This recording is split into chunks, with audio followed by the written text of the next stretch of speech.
Hello students, हमारे इस YouTube के चैनल पर एक बार फिर से आपका मोस्ट वेलकम है। तो आज हम पढ़ेंगे क्लास 12 फिजिक्स का अगला लेक्चर। हमने पिछले लेक्चर में देखा था कि कैपेसिटर क्या होते हैं, कैपेसिटेंस क्या होता है, उसके बारे में तमाम बातें देखी थी। ये भी देखा था कि स्पेरियल कोई अगर कैपेसिटर है तो उसका कैपेसिटेंस कितना होता है, यानी कि टाइप्स ऑफ स्पेरियल देखा था।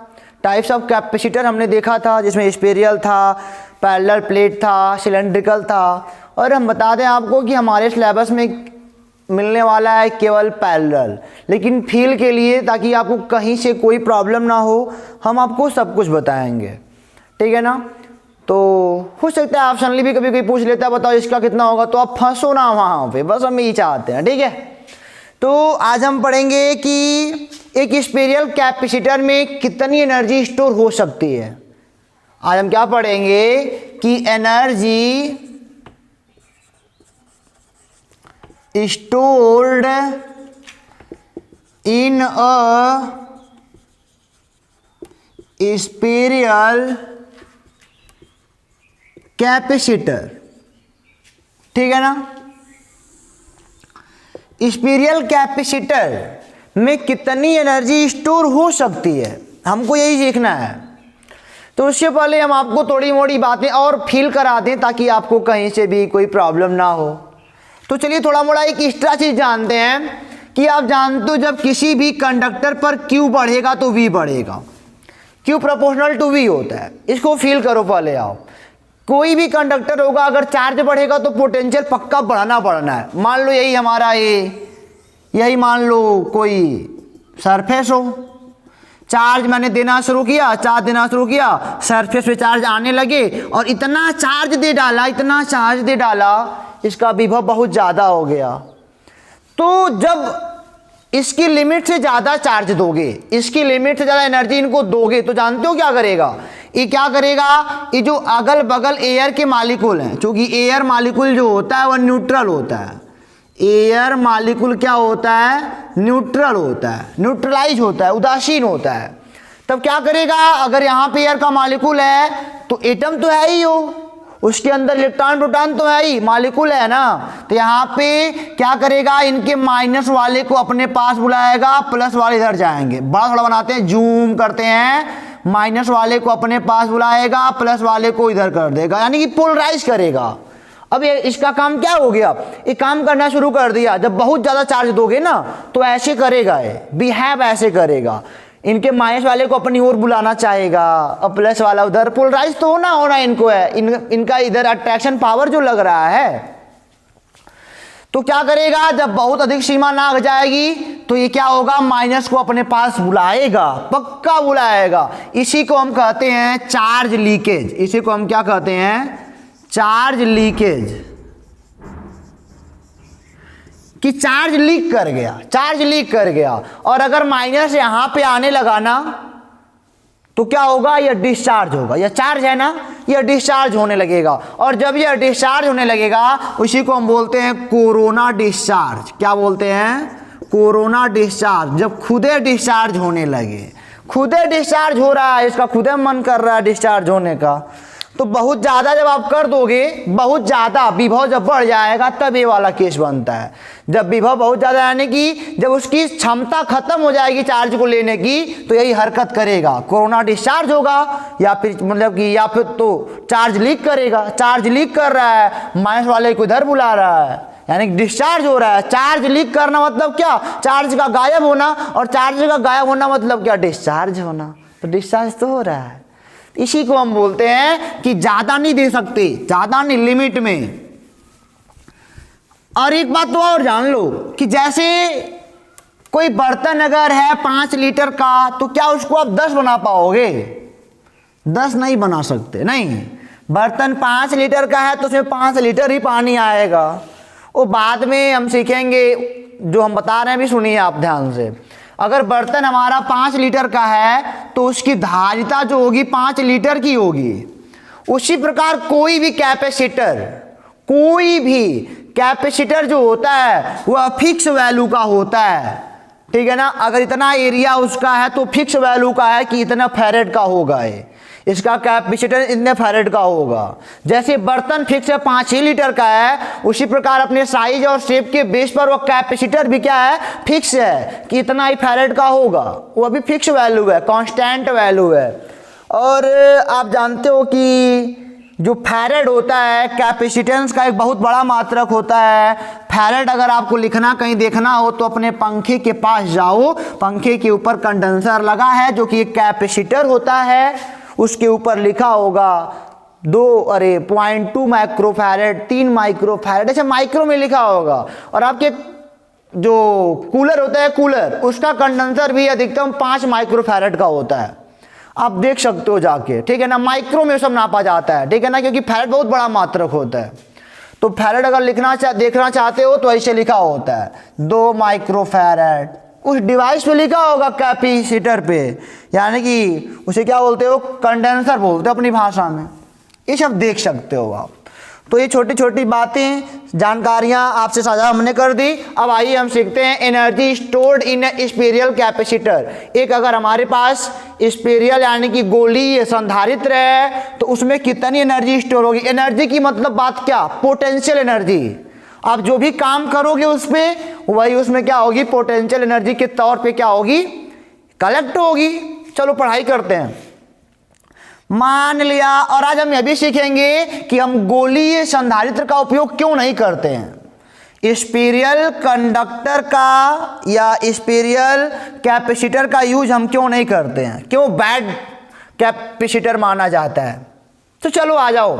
ये मान लो कोई स्फीयर है, इसका रेडियस r है।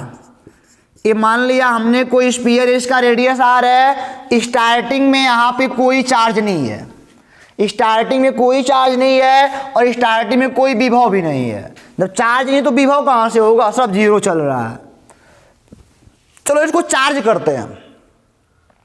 चार्ज कहाँ से करेंगे, चार्ज कहाँ से करेंगे, इनफाइनाइट से पकड़ के चार्ज को यहाँ पे पकड़ के ले आएंगे। हर बार तो वही काम करते हैं हम लोग, हर बार तो वही काम करते हैं। कोई भी कुछ करना होता है तो इनफाइनाइट पे चला जाता है, वहीं से पकड़ के सारा काम करता है। तो चलो देखते हैं, समझो पहले।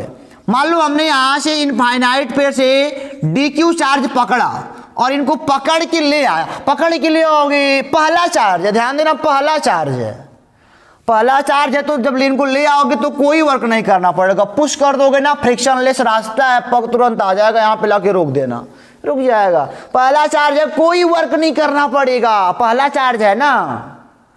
लेकिन जब दूसरा चार्ज ले आओगे, जब DQ यहां पे मान लो आके बैठ गया, अब दूसरा चार्ज तुमने पकड़ के लाना शुरू किया, अब क्या होगा, अब ये वाला DQ इनको रिपल करेगा, कहेगा मैं नहीं आने दूंगा।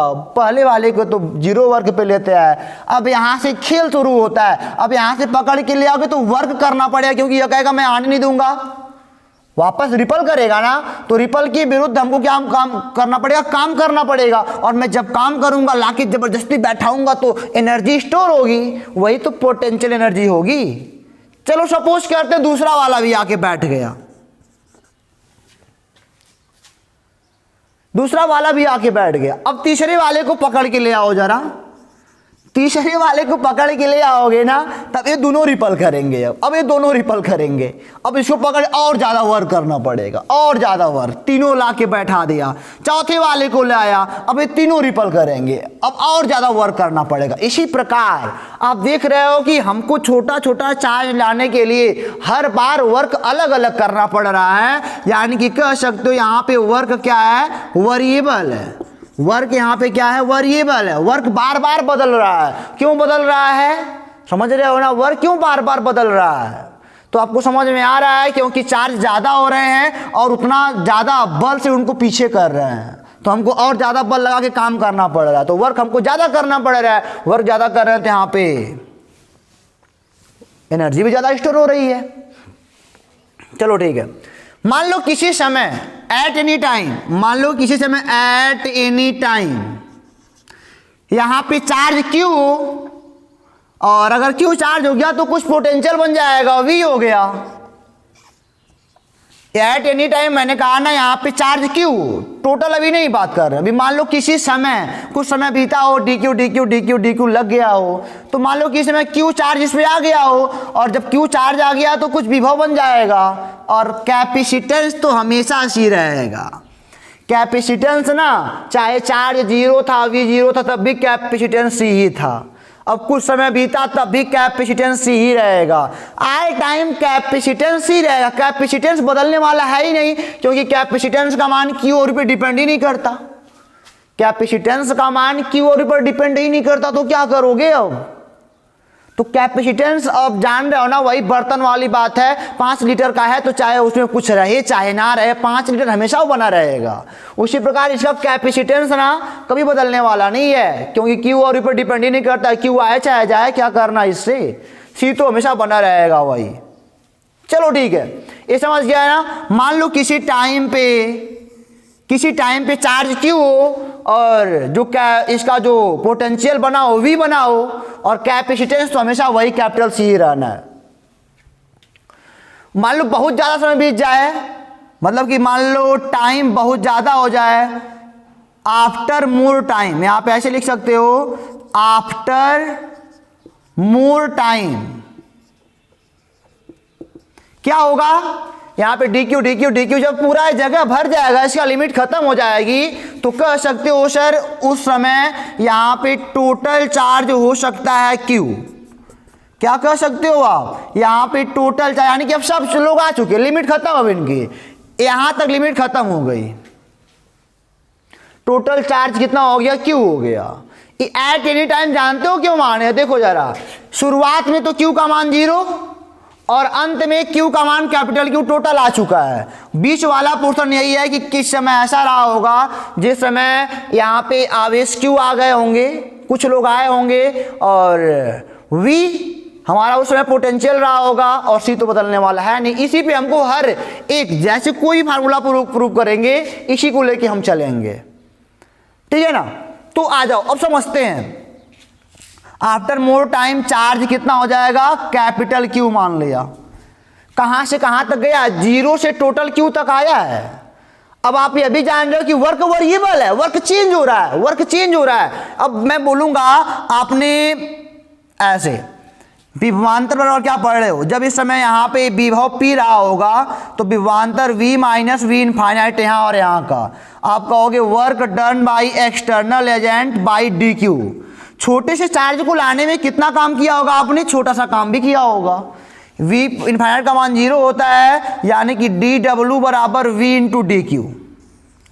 छोटा सा चार्ज लाने में आपने इतना वर्क किया, डी डब्ल्यू बराबर v इंटू डी क्यू, ठीक है ना। और इस समय आप कह सकते हो c बराबर q बाई वी। मैंने कहा ना, यहीं से हमको सारा फार्मूला प्रूव करना है। c बराबर इस समय कितना होगा? q बाई वी होगा। चलो, छोटा छोटा काम आपने करा, बहुत बार किया है, तो D W plus D W plus D W plus D W plus D W integration of D W लगा सकते हो, बराबर ये क्या हो जाएगा? पूरा डब्ल्यू आ जाएगा। अब यहां भी इंटीग्रेशन लगाना पड़ेगा, v into D Q. D Q के साथ में इंटीग्रेशन कर रहे हो, तो कहां से कहां तक फैले हो जानते हो ना। पहले यहां पे क्यू 0 था, अब कितना हो गया? क्यू। ये इनर्शियल वाला पोजीशन है, ये इनर्शियल है, और ये फाइनल है कि 0 से क्यू तक आप गए हो लेकर के इनको।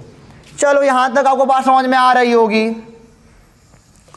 ये हो गया W इज इक्वल टू क्या हो जाएगा? आप यहाँ पे आप देख सकते हो कि V बराबर क्या है? Q बाई C, यहाँ से ले सकते हो V बराबर Q बाई C, और ये हो गया DQ। ए इनका लगा दो लिमिट अपना। ये W बराबर, अब 1/c तो कांस्टेंट है, बदलने वाला है नहीं। अभी देखो जरा Q जो कि बार बार बदल रहा है। अब बताओ Q के सापेक्ष Q का समाकलन आपको कई बार बता चुका हूं। जो x के सापेक्ष x पे n का समाकलन होगा, x पे पावर n+1 अपान n+1, तो यहाँ पे हो जाएगा W is equal to 1/c, ये हो जाएगा Q स्क्वायर बाई 2। ये लोअर लिमिट अपर लिमिट पहले रखा जाता है, तो हो जाएगा Q square by 2 minus lower limit रखी जाती है, ये हो जाएगा W बराबर Q स्क्वायर बाई 2c। इतना वर्क हमने किया यहाँ तक टोटल क्यू चार्ज लाने में, इतना वर्क हमने किया है। और जानते हो ये चाहे स्पीरियल हो, चाहे समांतर ओ प्लेट हो, पैरेलल प्लेट हो, चाहे सिलेंड्रिकल हो, सब में यही फार्मूला आएगा। हालांकि ये फार्मूला हम समांतर वाले भी प्रूफ करेंगे, कोई बात नहीं। तो हमने क्या देखा यहाँ पे W बराबर कितना आ गया, टोटल यहाँ पे कितना एनर्जी हो गया, इतना हमने काम किया। वही काम यहाँ पे पोटेंशियल एनर्जी के रूप में स्टोर हुआ टोटल क्यू चार्ज लाने में। तो W बराबर क्या हो गया, Q²/2C। बहुत आराम से कह सकते हो, नहीं यही होता ही है। और जितना वर्क किया वही पोटेंशियल एनर्जी के रूप में U बराबर Q²/2C भी इनको कह सकते हो, कोई दिक्कत नहीं है। U बराबर क्या, Q²/2C। या फिर आपने अभी पढ़ा है कि डेल्टा U बराबर जो वर्क होता है ओ डेल्टा U के बराबर होता है। और डेल्टा U बराबर क्या होता है, U final minus U initial. जो फाइनल में एनर्जी है इनर्शियल में एनर्जी है, इज इक्वल टू Q²/2C।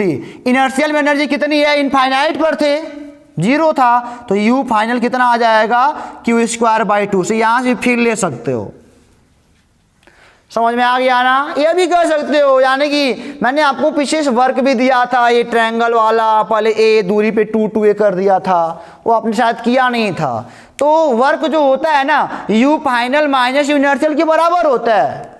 तो डेल्टा U बराबर U final minus U inertial, वही वर्क है, ला के रख दिया। U इनर्शियल का मान 0 है, यहाँ इनफाइनाइट पे। वैसे भी कर सकते हो, यहाँ पे देख सकते हो ना कि यहाँ पे शुरुआत में U का मान 0 था, तो एनर्जी भी कुछ नहीं थी, 0 ऑटोमेटिक है, फाइनल का मान निकल गया, ठीक है ना। तो आप समझ गया, यहाँ पे समझने वाली कोई बात ही ना थी। तो आप बड़े आराम से कह सकते हो सर किस मतलब कि कोई भी कैपेसिटर होगा उसमें टोटल जो एनर्जी होगी ना Q²/2C होती है।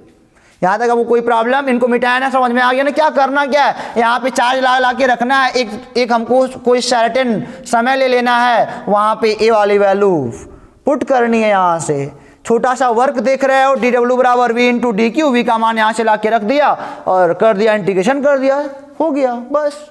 छोटा छोटा काम करोगे और वह वर्क वेरिएबल होगा तो दैट टाइम क्या करना पड़ता है, इंटीग्रेशन ही तो करना पड़ता है। तो कोई बात ही नहीं, इतना क्वेश्चन आसान है तो फिर दिक्कत कैसा। चलो आ जाओ, अब हम इसको कहते हैं, आपने पढ़ लिया U बराबर Q²/2C फॉर एनी कैपेसिटर। कोई भी कैपेसिटर होगा सब में यही फार्मूला अप्लाई करेंगे। और स्पीयर के लिए फॉर स्पीयर C बराबर 4πε0r होता है। तो इसे कह सकते हो U बराबर Q²/, ये क्या हो सकता है 4πε0r, आगे 2 लगा ही है, तो U बराबर Q²/8πε0r, ये अभी कर सकते हो नहीं। और आपने अभी पढ़ा है कि चूंकि C बराबर Q/V, तो Q बराबर हो जाएगा CV। यहाँ पे रख के देखो जरा, Q बराबर C² V² 2C, C से C कट गया, तो कह सकते हो U बराबर 1/2 CV²। ये अभी कह सकते हो बड़े आराम से CV के पदों में। और आप ये अभी पढ़े हो कि चूंकि C बराबर Q/V, अभी पढ़े हो ना, तो यहाँ पे C का मान रखो, तो U बराबर हो जाएगा Q²/1/2 C का मान Q/V। Q से Q कट जाएगा तो हो जाएगा U बराबर 1/2 QV। तो पोटेंशियल एनर्जी का जो फार्मूला है अलग अलग टर्म में देखो, एक बार हो सकता है Q²/2C, एक बार हो सकता है 1/2 CV², एक बार हो सकता है 1/2 QV। हर एक टर्म में अलग अलग हमने फार्मूले को निकाल दिया। तो ये होता है किसी भी कैपेसिटर का, चाहे स्पीरियल हो, चाहे पैरेलल प्लेट हो, चाहे सिलेंड्रिकल हो, सब में यही फार्मूला अप्लाई होता है, ठीक है ना। हालांकि हम सब में प्रूफ करेंगे, आप परेशान मत होने, खाली आपको फील दे रहे हैं। अब हम आपको बताएंगे कि हम लोग इसका यूज क्यों नहीं करते हैं, ठीक है ना। इसको मिटाएं, समझ में आपको आ गया ना। जो भी बातें हमने बताई आपको अच्छी अच्छी, वो आप नोट करते रहिएगा। और अब हम चलते हैं, इसको बताते हैं कि इसका यूज हम करते क्यों नहीं है, ये क्यों बेकार है, स्पीरियल क्यों बेकार है। तो इसको आप नोट कर लो, स्क्रीनशॉट ले सकते हो। इनको मिटाते हैं, फिर चलते हैं अगले पोर्शन पर। तो चलिए स्टूडेंट देखते हैं, कि हम लोग स्पेरियल कैपेसिटर का यूज क्यों नहीं करते हैं। अच्छा क्वेश्चन है कि सर स्पेरियल कैपेसिटर का यूज आप लोग करते क्यों नहीं। आप लोग क्या, तुम लोग भी नहीं करोगे। चलो हमको ये पढ़ाया गया है ना, चलो देखो जरा। मान लो पहली बात तो यही है कि स्पेरियल SPHERICAL कैपेसिटर का कैपेसिटेंस बहुत कम होता है। कैपेसिटेंस ना बहुत कम होता है। अब कहोगे सर हंस क्यों रहे हो। अगर मोटर चलाना हो तो देखिए हो ना कि 2 मीटर इतना बड़ा होता है, कम से कम 2 मीटर। उतना बड़ा गोला ले लोगे तो थोड़ा सा चार्ज दोगे तो पोटेंशियल बढ़ जाएगा, तो कैपेसिटेंस कितना रहा उसका, बहुत नेगलेक्ट हो जाएगा वो। तो अगर हमको मोटर चलाना हो एनर्जी दे करके तो हमको अपने पूरे घर के बराबर गोला लेना पड़ेगा, तो यूज करोगे उसका क्यों, तभी तो उसमें एनर्जी स्टोर होगी कैपेसिटेंस के हिसाब से। और मोटर को चलाना तो अचानक बहुत तेज उनको एनर्जी देनी पड़ेगी नचाने के लिए, स्टैटिक फ्रिक्शन हटाने के लिए, तो कैसे दोगे। इतना बड़ा गोला ले लोगे तो क्या पाओगे, कुछ नहीं पाया सर, ये तो बेकार का है, पूरा बेकार है। स्पेरियल कैपेसिटर का कैपेसिटेंस बहुत कम होता है, एकदम नेग्लेबल मान सकते हो, बहुत कम होता है। तुमने देखा था ना 2 मीटर का गोला लिया था तो 0.00012 बढ़ा तो 1 वोल्ट बढ़ गया, उतने चार्ज बढ़ा तो इतना 1 वोल्ट ही बढ़ गए। बड़ी मुश्किल है नहीं। अगर 1 फैरेड का कैपेसिटेंस चाहिए तो धरती से बड़ा गोला, अरे बाप रे बाप, चक्कर आ जाएगा। रन दो, छोड़ो, आ जाओ यहाँ पे। ये तो हो गया ना। ये मान लो स्पेरियल कैपेसिटर है, plus plus plus plus plus charge है, कोई बात नहीं है। अभी देखो इनकी जादूगरी क्या करते हैं ये, इनकी जादूगरी कुछ ज़्यादा है, इसलिए हम और नहीं इनकी पढ़ाई करते हैं। इनके जादूगरी की वजह से हम लोग नहीं पढ़ते हैं। ये आर है ना, ये मान लो रेडियस इसका आर है, तो इनकी जादूगरी देखोगे, जादूगरी देख लो जरा इनका। ये चार्ज हो गया, चार्ज दोगे तो स्पेरियल पे भाग के जाएगा, क्योंकि सरफेस पे भाग के जाएगा। चार्ज इनके सरफेस पे भाग के जाएगा, ये चार्ज हो गया है ना। अब मान लो किसी समय यहां से माइनस या प्लस क्यू चार्ज ही गुजर रहा हो, मान लो कि इस समय यहाँ पे प्लस क्यू चार्ज गुजर रहा हो, माइनस क्यू चार्ज इनके पास हो, तब इनको रहा नहीं जाता। बहुत दुख की बात तो यही है, इनको रहा नहीं जाता। ये कहते हैं हम मानेंगे नहीं, तुम मेरे पास गुजर रहे हो, तुमको रिपल करेंगे। इतना ही मतलब कि इतना बैड है, इतना बैड है कि फालतू का सबसे मिलता रहता है। यूँ कह सकते हो कि फालतू का सबसे उलझता रहता है, उलझता रहता है और अपनी एनर्जी वेस्ट करता है। अपनी एनर्जी क्या करता है, वेस्ट करता है। नहीं, अब देखो जरा बगल में जा रहे थे, इनसे क्या लेना देना था, नहीं समझ पाया। झूठे में रिपल कर रहे हैं, रिपल कर तो एनर्जी लग रही है, एनर्जी। अब मैंने इतना चार्ज इनको ढो के ला के दिया था, फालतू का बेकार कर रहे हैं। अब ये माइनस वाला मिल जाएगा तो ये तो इनका फ्रेंड है, ये तो इनका फ्रेंड है, कहेगा मेरे पास आ जा, मेरे पास आ जा, बुलाएगा अपने पास। तो बुलाने में भाई एनर्जी खत्म होती है ना, इनको अपनी ओर अट्रैक्ट करेंगे तो एनर्जी खत्म होगी ना, तो ये फालतू का एनर्जी खत्म करता है। इसकी एनर्जी बाउंडेड नहीं है, इसकी एनर्जी ना बाउंडेड नहीं है कि इसको बांध लें, हम बांध नहीं पाएंगे। एनर्जी ENERGY, इसकी एनर्जी हम कलेक्ट करके बांध नहीं सकते, कलेक्ट करके बांध नहीं सकते।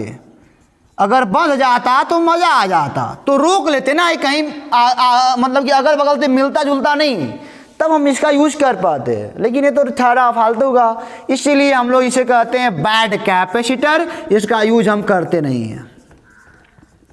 तो इतना पढ़ाया क्यों सर इसके बारे में, फील दिया था ना, फील दिया था। तो कोई प्रॉब्लम यहाँ तक, बस इतना बहुत है आपके लिए। कोरोना डिस्चार्ज के बारे में जान गए, पोटेंशियल ज़्यादा होगा तब जान गया क्या होता है, सब कुछ आपने जान गया यहाँ पे। तो आज की वीडियो में, इस वीडियो में इतना ही। फिर अगले वीडियो में हम मिलेंगे पैरेलल प्लेट कैपेसिटर के संग। तब तक आप रहिए अपनों की संग, पढ़ते रहिए, खुश रहिए, हंसते रहिए, और जो भी हम बताए हैं सारी बातें आप नोट करते रहिएगा ताकि आपको कहीं से कोई प्रॉब्लम ना हो, आप बोर्ड का एग्जाम बेहद अच्छे तरीके से ट्रीट करो। तो इनका तो मजाकिया हाल देख ही लिया ना, तो कोई बात नहीं, फिर मिलेंगे अगले वीडियो में पैरेलल प्लेट कैपेसिटर के साथ। तब तक आप खुश रहिए, पढ़ते रहिए, हंसते रहिए। All the best.